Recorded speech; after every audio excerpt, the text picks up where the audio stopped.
نماز شروع کرنے سے پہلے 7 شرائط ہیں۔ نمبر 1 جسم کا پاک ہونا، نمبر 2 کپڑوں کا پاک ہونا، نمبر 3 جگہ کا پاک ہونا، نمبر 4 ستر عورت یعنی جسم کا ڈھانپنا، نمبر 5 نماز کا وقت ہونا، نمبر 6 استقبال قبلہ یعنی قبلہ رخ ہونا، نمبر 7 نیت کا ہونا۔ نماز کے لیے قیام کا طریقہ: پاؤں کے درمیان فاصلہ قد اور جسم کے وزن کے مطابق رکھیں۔ فاصلہ کم از کم 4 انگلیوں کے برابر ہونا چاہیے۔ اس کے بعد نماز کی نیت کی جائے گی۔ 2 رکعت نماز فرض۔ وقت نماز فجر عبادت اللہ تعالیٰ کے لیے، منہ طرف قبلہ شریف کے۔ اس کے بعد اللہ اکبر کہتے ہوئے دونوں ہاتھ کانوں کی لو تک اٹھانا اسے تکبیر تحریمہ کہتے ہیں۔ ہاتھوں کا رخ قبلہ سمت، انگلیاں نہ مکمل بند اور نہ کھلی ہونی چاہیے بلکہ درمیانی حالت میں ہونی چاہیے، جبکہ خواتین اپنے دونوں ہاتھ اپنے کندھوں تک اٹھائیں گی۔ اللہ اکبر۔ تکبیر تحریمہ کے بعد دونوں ہاتھ ناف پر یا اس کے نیچے اس طرح باندھیں کہ دایاں ہاتھ اوپر اور بایاں ہاتھ نیچے۔ دائیں ہاتھ کی چھوٹی انگلی اور انگوٹھے سے بائیں ہاتھ کی کلائی کے گرد حلقہ بنائیں، جبکہ خواتین سینے پر ہاتھ اس طرح رکھیں گی کہ دایاں ہاتھ اوپر اور بایاں ہاتھ نیچے۔ اب ثنا، تعوذ، تسمیہ، سورہ فاتحہ اور قرآن مجید کی کسی ایک سورت کی تلاوت کی جائے گی۔ تلاوت کے بعد رکوع کریں گے۔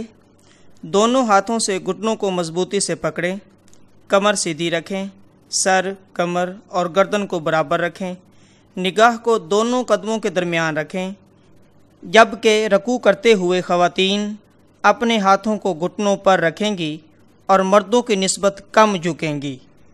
اس کے بعد کم از کم 3 بار یہ تسبیح پڑھیں۔ اللہ اکبر، سبحان ربی العظیم۔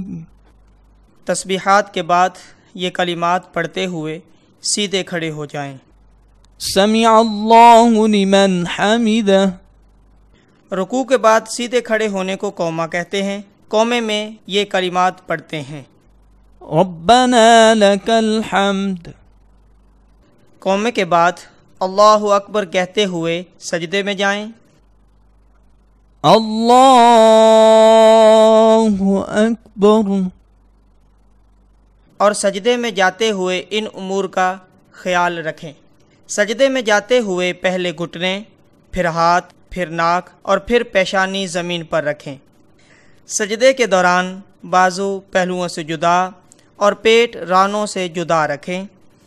سجدے کے دوران دونوں پاؤں کھڑے رکھیں، پاؤں کی انگلیاں قبلہ سمت ہوں، جبکہ خواتین سجدہ کرتے ہوئے اپنے جسم کو سمیٹ کر رکھیں گی، اس طرح کے بازو پہلوؤں سے اور پیٹ رانوں سے ملا ہوا ہو، اور دونوں پاؤں دائیں طرف نکالیں گی۔ اس کے بعد کم از کم 3 بار یہ تسبیح پڑھیں۔ سبحان ربی الاعلی۔ سجدے سے اٹھتے ہوئے پہلے پیشانی، پھر ناک، پھر دونوں ہاتھ زمین سے اٹھائیں۔ اللہ اکبر۔ دونوں سجدوں کے درمیان بیٹھنے کو جلسہ کہتے ہیں۔ جلسے میں بیٹھنے کا طریقہ یہ ہے: دایاں پاؤں کھڑا رکھیں، انگلیاں قبلہ سمت ہوں، جبکہ بایاں پاؤں بچھا کر اوپر بیٹھیں۔ خواتین جلسے میں دونوں پاؤں دائیں طرف نکال کر بیٹھیں گی۔ جلسہ کے بعد دوسرا سجدہ ادا کریں گے۔ اللہ اکبر۔ دوسرے سجدے کے بعد دوسری رکعت کے لیے کھڑے ہوں گے اور پہلی رکعت کی طرح دوسری رکعت بھی ادا کی جائے گی۔ 2 رکعتیں مکمل کرنے کے بعد بیٹھنے کو قعدہ کہتے ہیں۔ قعدہ میں بیٹھ کر تشہد، درود ابراہیمی اور دعائے ابراہیمی پڑھیں گے۔ جب اشہد اللہ الہ پڑھتے ہیں تو اس وقت اپنی 3 انگلیوں کا حلقہ بنا کر اور شہادت والی انگلی اٹھانی ہے اللہ پہ نیچے انگلی واپس لے آتے ہیں۔ اشہد ان لا الہ الا اللہ واشہد ان محمدا عبدہ ورسولہ۔ دعا کے بعد پہلے دائیں طرف پھر بائیں طرف یہ کلمات کہتے ہوئے سلام پھیریں گے۔ سلام پھیرتے ہوئے نگاہ کندھوں پر رکھیں۔ السلام علیکم ورحمۃ اللہ، السلام علیکم ورحمۃ اللہ۔